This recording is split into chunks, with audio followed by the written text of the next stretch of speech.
4 NFL teams, 2 conference championship games, and only a few more shots to win big on the playoffs with DraftKings Sportsbook, an official sports betting partner of the NFL.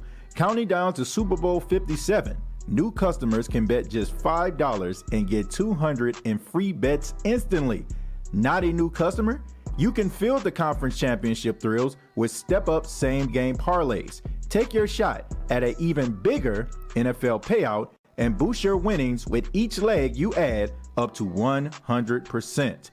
Download the DraftKings Sportsbook app and use the code SOTS. New customers can bet just $5 on the conference championships and get $200 in free bets instantly, only at DraftKings Sportsbook.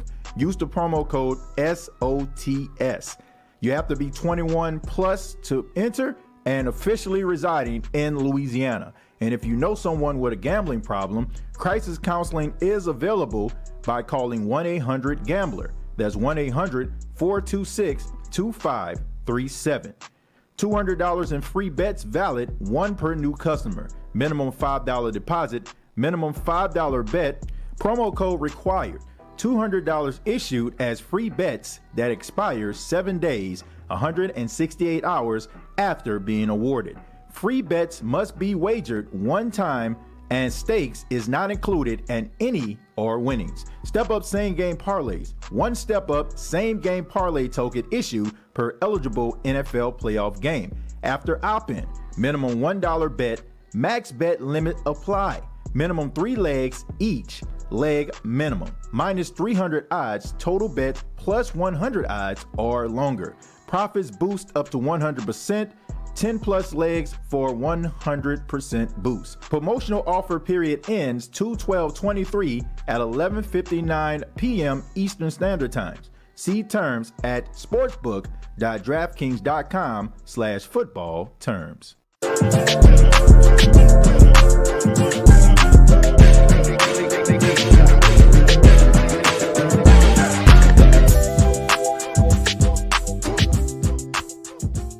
Hey, what's going on, sports fans? My name is TJ Jones, and I am the host of the Gumbo Pot Sports Podcast. Thank you so much for checking out the Gumbo Pot. Really do appreciate it.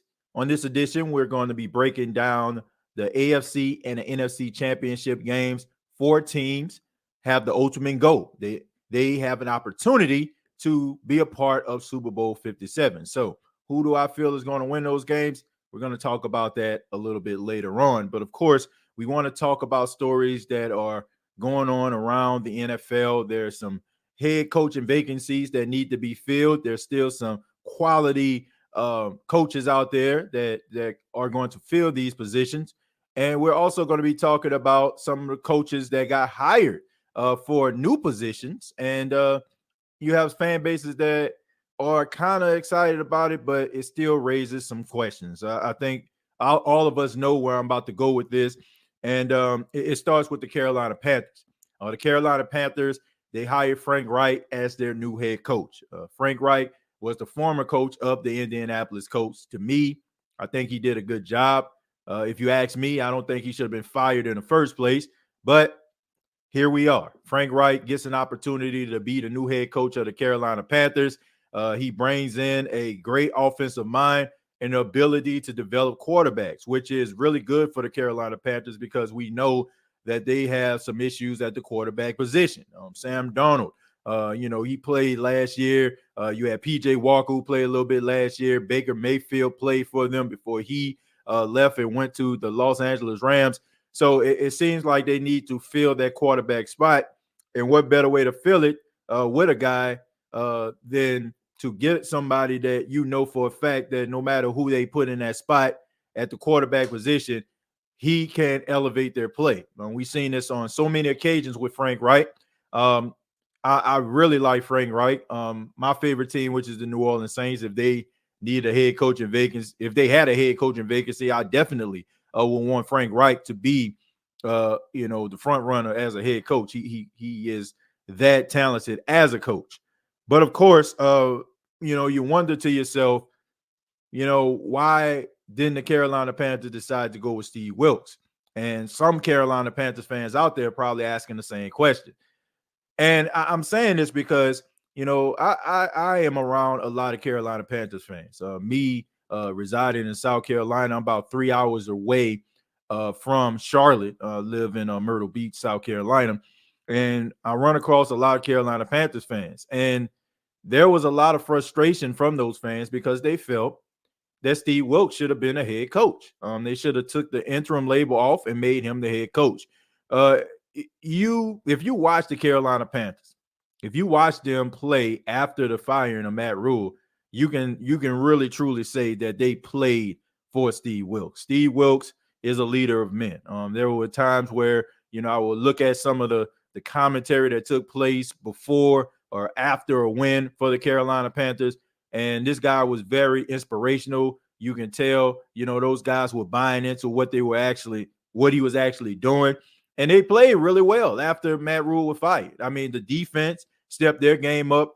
They were limited because, they had some spots they needed to fill, of course. But, for the most part, what they had on the field, they gave it their all. And they gave it their all, in my opinion, because they believed in Steve Wilks.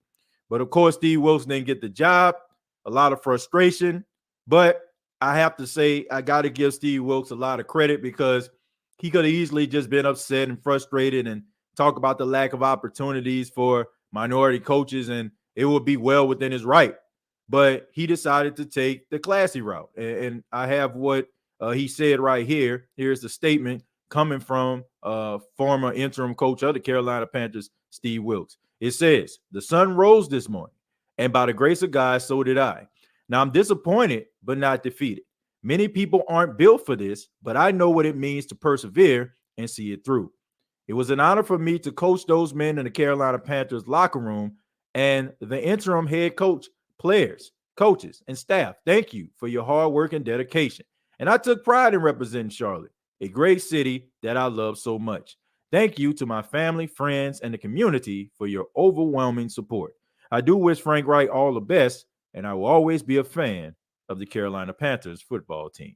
Keep pounding Psalms 37, 23, and 24. So Steve Wilks, classy at the beginning and classy all the way to the end. But it also just leaves us with a bunch of question marks. Why is it that we are always finding ourselves at the end of every season talking about the lack of minority coaches in the National Football League, the lack of opportunities for these guys? Like I've been really peeping game. It just seems like to me there's some verbiage and some language that I feel like that is being put out here by minority coaches. And it just seemed like to me that is unfair. Like I've been noticing that for the most part, you will see that, some of these other coaches out here that are white.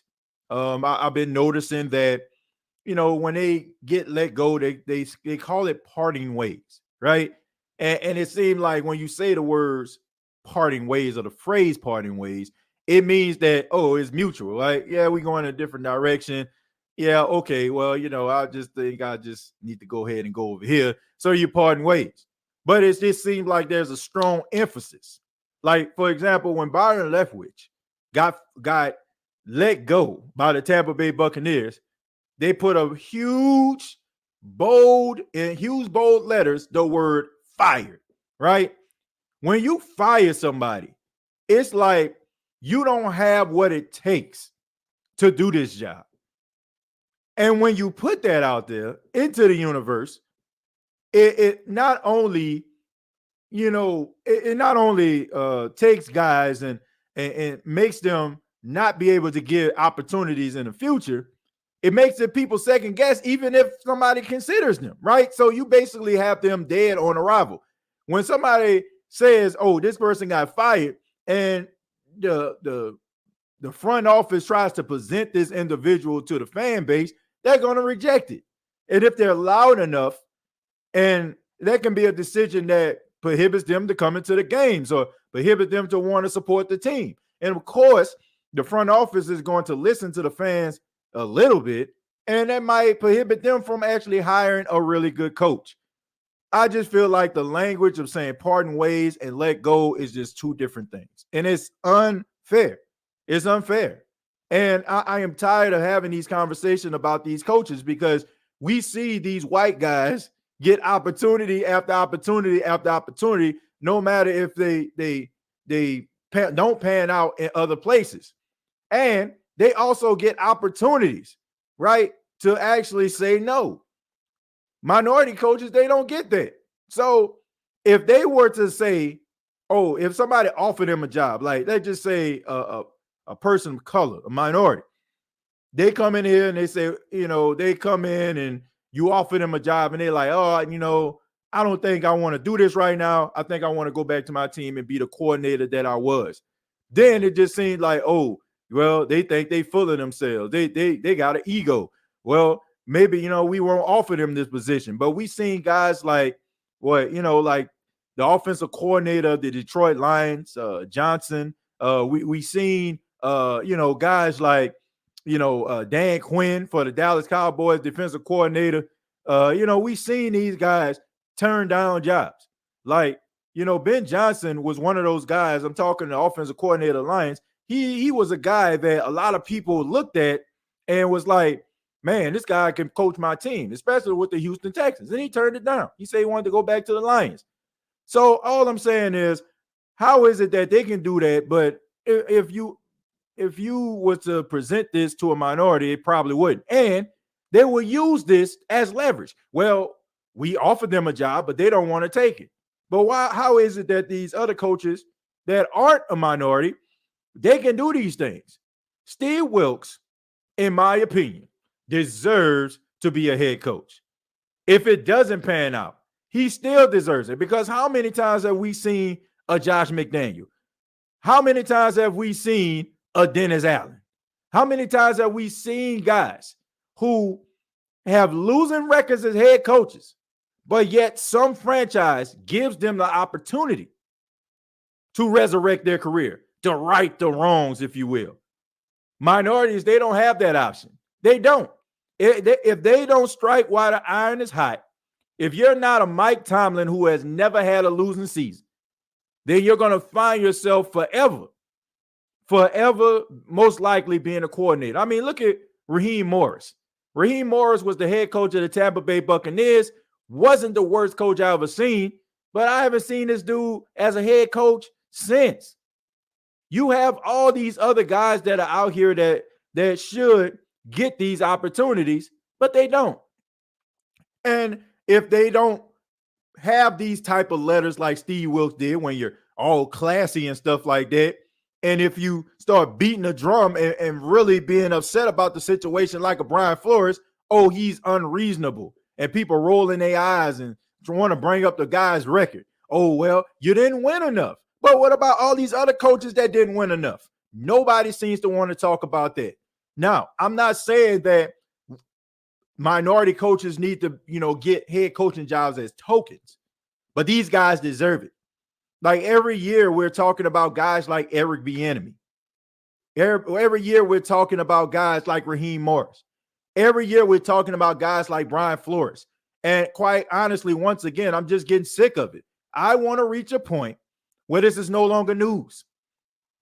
I have been talking about this for I don't know how long, like 4 or 5 years since I've been doing podcasts.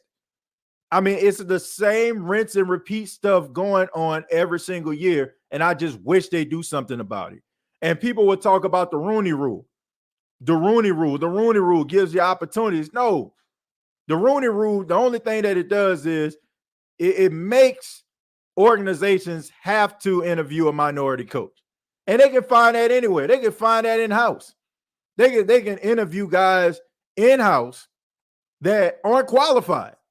I mean, I won't say aren't qualified, but they know for a fact that they weren't going to hire them in the first place, just for them to be up to code. This is the type of practice I feel like we need to get rid of in the National Football League. Here's the thing. I think you should get rid of the Rooney Rule.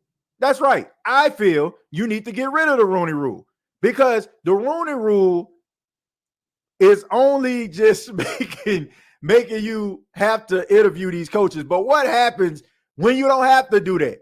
What happens then? It will expose the entire thing. Like, what would happen if you didn't have to interview a minority coach. Would you still do it? Would you still be looking around and hiring guys and interviewing guys, and not looking at their color? Because I feel like the Rooney Rule makes you obligated to do so. So what happens if you take that away? You'll really find out who is really sincere about adding minorities as head coaches in the National Football League. But Steve Wilks, incredible talent, great defensive mind. I'm pretty sure that he's going to bounce back. He's going to find a job. I mean, somebody is definitely going to need that service defensively. As a Saints fan, I would love to have Steve Wilks on the Saints staff as a defensive guy, because he is a really good guy. He's a really good defensive mind, and he's a leader of men. And you could never have too many of those on your sports team, or especially in the NFL. So Steve Wilks, very, very classy comments.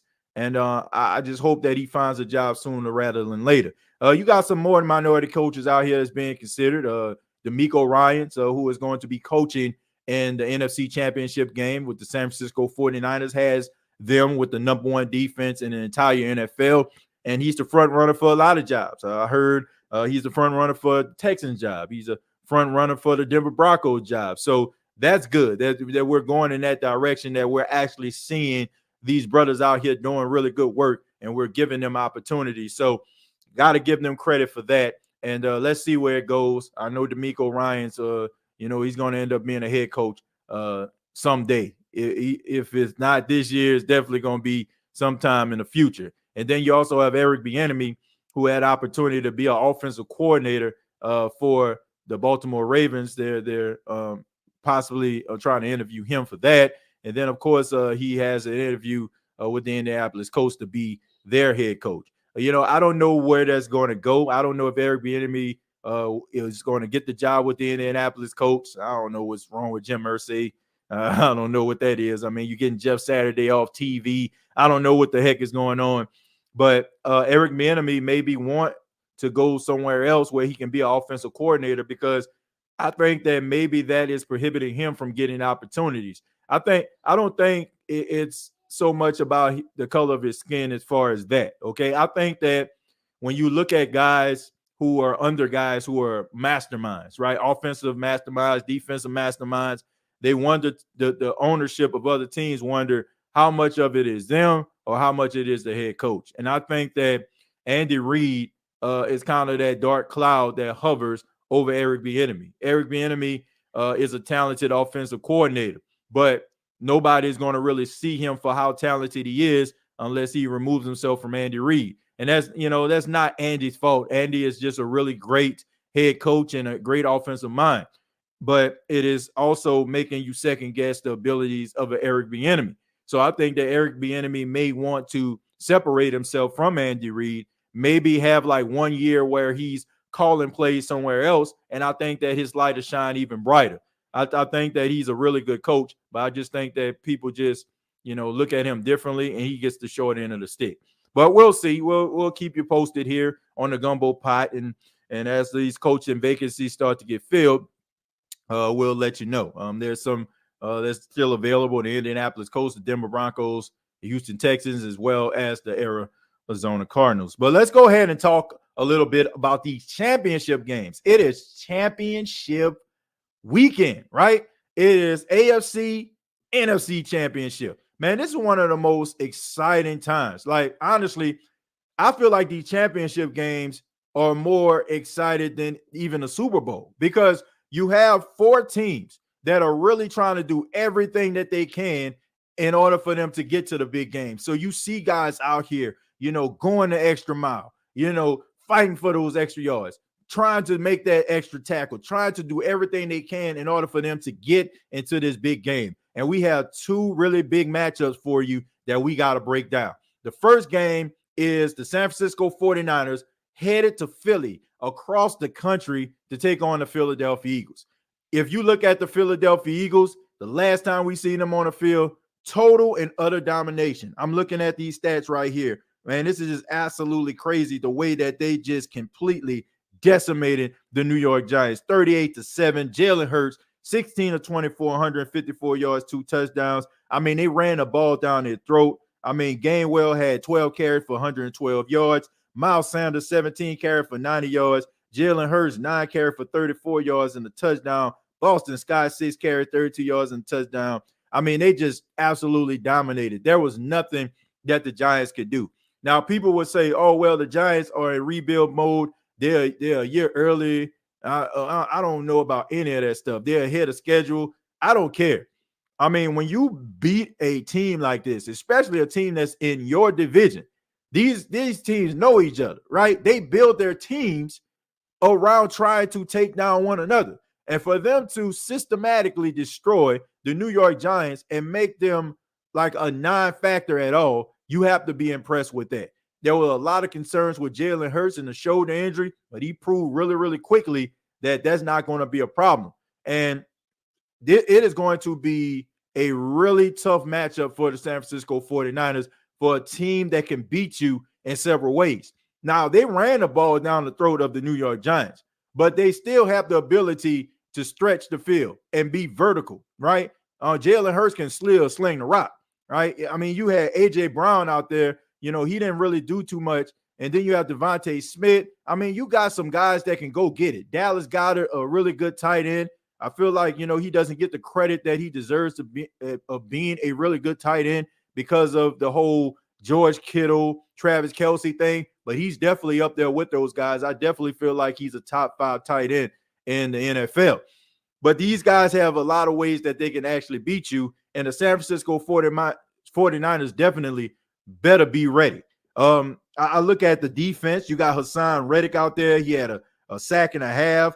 Darius Slade, a cornerback out there, can shut down half of the field. You got Blankenship out there. You got Brandon Graham talking trash and making plays. You got Fletcher Cox, the leader of the defense. I mean, there are so many weapons out there. You got C.J. Gardner-Johnson, who is tied for the NFL lead with interceptions.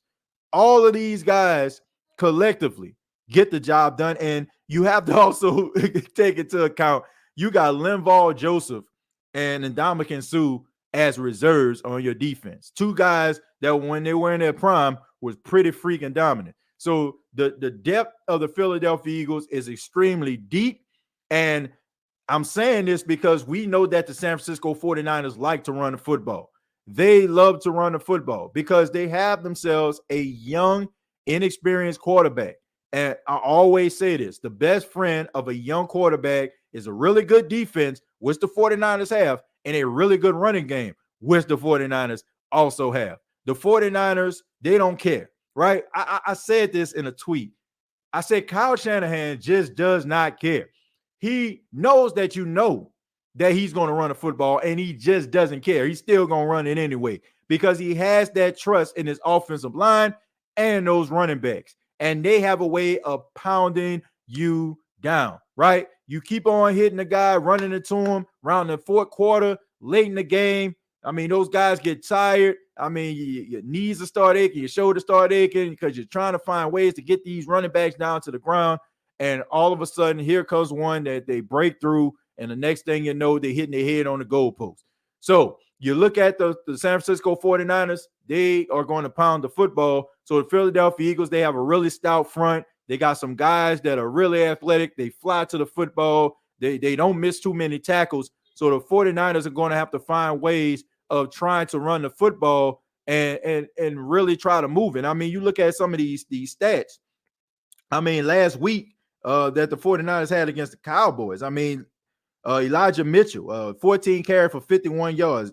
Christian McCaffrey, 10 carries for 35 yards and a touchdown.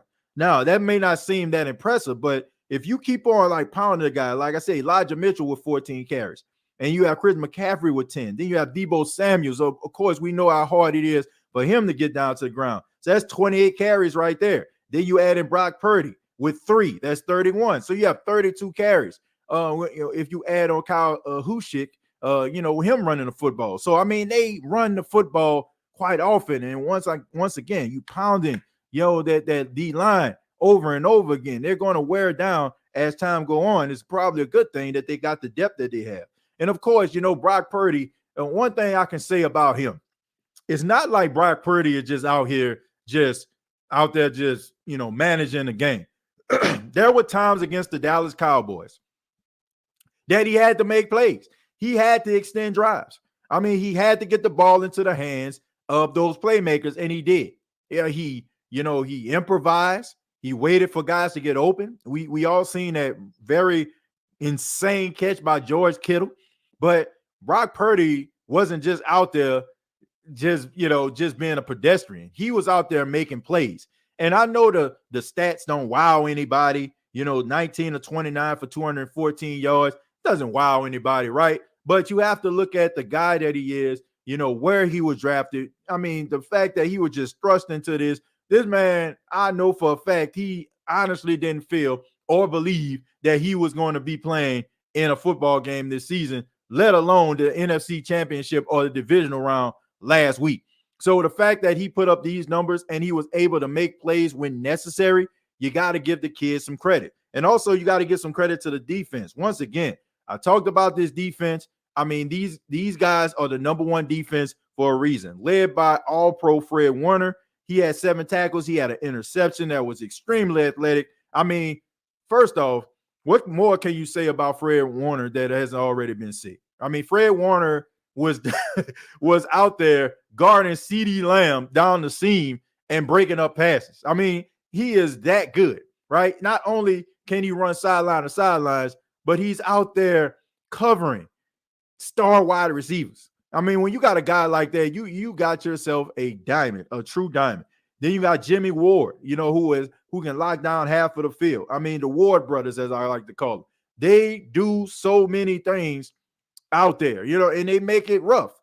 I am really looking forward to seeing a matchup between A.J. Brown, Devontae Smith, and the secondary of the San Francisco 49ers, because they are physical. They will hit you in the mouth, and they will make you second guess about coming across the middle or, trying to go up for that pitch, because they are extremely aggressive. So that is going to be a really, really good matchup to watch, in my honest opinion. Then you look at the wide receivers of the San Francisco 49ers. Once again, George Kittle, arguably the best tight end in football. Him and Travis Kelce, you can say 1 or 1A. I mean, the stats were just incredible. I mean, we had 6 catches for 95 yards. You also have Brandon Ayuk out there. He's making plays. He can get vertical. He can stretch the field. And he did okay. It wasn't anything that was knocking anybody's socks off, but he did okay. He had 2 catches for 26 yards.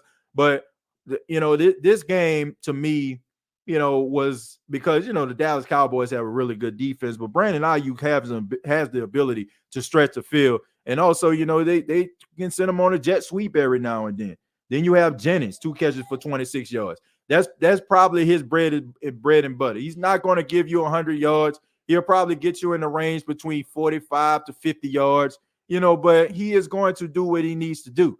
Deebo Samuels, I mean, they line him up. I'm talking to 49ers. They line him up in so many different ways, right? They line him up in the backfield. They send him on a jet sweep. They give him like the quick slants, and also he can get vertical. So they have playmakers, and it's going to be a very, very tough matchup for the defense of the Philadelphia Eagles in order for them to get, to be able to get what they need to get, which is a win against the San Francisco 49ers. But who do I feel like is going to win this football game? Who is going to win this game? Who is going to Super Bowl 57? I got to go with the San Francisco 49ers. Look, no disrespect to the Philadelphia Eagles. They're extremely talented. They're extremely gifted. But I just think that the 49ers winning 12 straight games, I mean, they are red hot right now. I don't think that it's a coincidence that they're playing as good as they are. I don't think it's a coincidence that Kyle Shanahan can get the best out of any quarterback that seems to be on his roster. I just see something different in the San Francisco 49ers. They're a special football team, and what they're doing right now is extremely special. It's going to be a extremely close game. It's going to be a game where I feel like it's going to be edge of seat. I feel like it's probably going to be the best game out of these 2 games, but I got to give it to the San Francisco 49ers going halfway across the country and knocking off the Philadelphia Eagles, and they are going to represent the NFC in the Super Bowl 57. And now we move on. We move on to the AFC Championship game two quarterbacks that are being looked at as the future of the NFL. You have Joe Burrow, right? Joe Burrow in the Cincinnati Bengals going up against Patrick Mahomes and the Kansas City Chiefs, a repeat of last year's AFC Championship game. Man, both of these guys, what more can you say about them? They put their teams on their back. No matter what happens, they're always in the game. I've seen Joe Burrow come down for like 18 down, 2-3 touchdowns down, still out there balling, still out there putting everything that he has on the line in order to win. Patrick Mahomes does the same thing, can erase a deficit like that. That's when you know you have elite quarterbacks. Everybody doesn't have an elite quarterback. And I think that every team that is struggling to find a quarterback wish they had guys like this on their team. Lord knows I do as a Saints fan. But when you look at the Cincinnati Bengals, let's start with them. This is an opportunistic defense. They're not the best defense in the world. Yes, they can get pressure on you with Sam Hubbard and Trey Hendrickson and, and Reeder and all these other guys that they have out there. They can get pressure on you. Yes, they have really good, secondary guys that, can get interceptions when maybe for the exception of Eli Apple, stay getting toasted. But all in all, they're a defense that is opportunistic. Like I said, they're not going to knock your socks off all the time, but they can get their hands on the football and turn the ball over, and they definitely can get pressure on your quarterback. And I like the Cincinnati Bengals because they are a team, a true team, right? There's some guys out there that are number one guys that you count on, but for the most part, when it comes to this defense, it's played by committee. Like you got a few stars on the team, but it's a bunch of guys that just play for one another. And when you have a team like this, it's a really good thing. It's a really, really good thing. So, and you also have to look at the offensive side of the football, led by Joe Burrow. Then you have Joe Mixon running the football. Then you have P. Ryan back there as well. He's like the battering ram, right? He can wear you down. And then you have the wide receiver group, which a lot of people consider the best trio in all of football, right? You got T. Higgins out there. You got Jamar Chase. You got Boyd. I mean, you got all this talent that you have. And then you have Hurst out there, the tight end. So they got ways they can get into the end zone, right? And it ain't just with Joe Burrow and Jamar Chase. They have ways that they can just get up and down the field. And how efficient they were against the Buffalo Bills was just nothing short of incredible. They were out there in Buffalo, in the snow, and they dominated one of the teams that a lot of people consider to be the Super Bowl favorite, especially since they've been playing really well all season. And then, of course, the motivation of trying to play for safety DeMar Hamlin after what happened with him. But the Cincinnati Bengals did what they needed to do, and they just absolutely just wore down the Buffalo Bills. And now they're on their way to the AFC Championship game, and Patrick Mahomes, who started off against the Jacksonville Jaguars, he looked great. I mean, it looked like it was going to be a long day for Jacksonville. He was out there throwing the ball sidearm. He was jumping up in the air, throwing footballs. He was fighting for extra yards. And then all of a sudden, here comes a pass rush by Arden Key, and his ankle gets trapped, and it gets bent up. And the next thing you know, he's wobbled, right? In comes Chad Henne. Chad Henne leads the Kansas City Chiefs. I got to give him credit for this. Down the field, a 98-yard drive, longest in playoff history.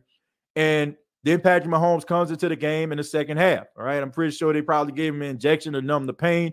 But according to sources, he's dealing with a high ankle sprain. Anybody that ever dealt with a high ankle sprain, it don't get well in a week. It just doesn't. And the fact that Patrick Mahomes went back out there on a high ankle sprain, when you sprain your ankle in real time, right? And going back out there to play, and you go out there and you running and you trying to fight for first downs. I mean, he really could have did more damage to his ankle than, and luckily he didn't. But it is not going to be well going up against the Cincinnati Bengals, and they know that. They know that. So they're going to try to put pressure. They're going to try to put pressure on Patrick Mahomes. They're going to make sure and try to see if he can move around. Can he run? Can he fight for those extra yards? And they're going to try to take him off his spot too. They're not going to allow him to stand in the pocket and try to throw the ball, because we all know that is hazardous to your health. Or better yet, it is not a good look for your football team, because it's going to be a long day. Isaiah Pacheco, who played really well. I mean, he ran the ball tough. He had 95 yards rushing. I mean, he had like 7 yards of carry. I mean, the dude was just out there straight up balling, and he came at the right time because Patrick Mahomes needed him. And also, the defense of the Kansas City Chiefs stepped up when Patrick Mahomes needed him the most. I was really, really concerned this season about the Kansas City Chiefs defense. I thought that this was going to be the year where the bottom dropped out, right? All of a sudden, like, you start paying guys, and then you got certain guys taking up the majority of the cap. I just thought that this was going to be the year that maybe the defense take a step back. But looking at this game versus the Jacksonville Jaguars, they stepped up and they fought and they scratched and they clawed to make sure that they got out that game, because they knew that more than likely, if we get out this game, they can probably get some treatment on Patrick and he'll be better next week. So they definitely stepped up, and shouts out once again to Pacheco, the running back. He definitely stepped up when Patrick Mahomes needed him. But still, once again, the high ankle sprain, it is not going to be healed in a week. I mean, I had a high ankle sprain. I'm pretty sure somebody that's watching this right now or listening to this right now has had a high ankle sprain. That it is not something that just heals in a week, right? So it's going to be interesting to see how Patrick Mahomes is going to be able to perform in a game in the AFC Championship of this magnitude. And not to mention, Patrick Mahomes, he has to beat Joe Burrow, because Joe Burrow has had Patrick Mahomes' number. Like, I know we all like Patrick Mahomes. We talk about the arm talent. We talk about the arm strength. We talk about all the things that he can do. But Joe Burrow has come in and he has outperformed Patrick Mahomes.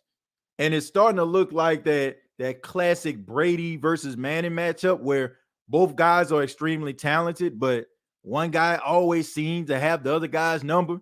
So Patrick Mahomes, I'm pretty sure he's heard the whispers. He heard people talking, and he definitely wants to beat Joe Burrow. And this is one of the biggest games that you can prove that you are the undisputed face of the National Football League. If you knock off Joe Burrow in the AFC Championship, then there is no doubt, right? You're going to your third Super Bowl, right? You're going to your third Super Bowl. So you got to get it done, because if you don't, then once again, you're going to end up being the Peyton Manning to Joe Burrow's Tom Brady. So who do I have winning this game? I got the Cincinnati Bengals. I got the Cincinnati Bengals winning this game. Should be a tough game. Yeah, I know about the offensive line issues, but it didn't seem to bother them last week versus the Buffalo Bills.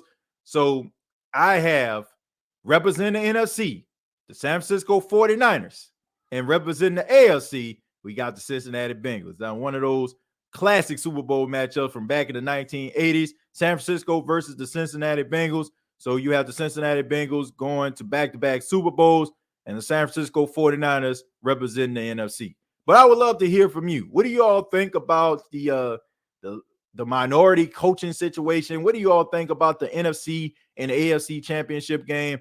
Comment down below, like and share this video. This has been the Gumbo Pot Sports Podcast. Once again, my name is TJ Jones. You can follow me on Twitter at TJAYJones8. You can follow me on Facebook, facebook.com, search The State of the Saints Podcast Network, and also subscribe to this channel. Not only do we talk about sports, we talk about pop culture, life, health. If you're into those type of podcasts, the State of the Saints Podcast Network is available for you. And of course, we talk sports here on the Gumbo Pot Sports Podcast. Thank you so much. Enjoy the games, and I'll see you down the road.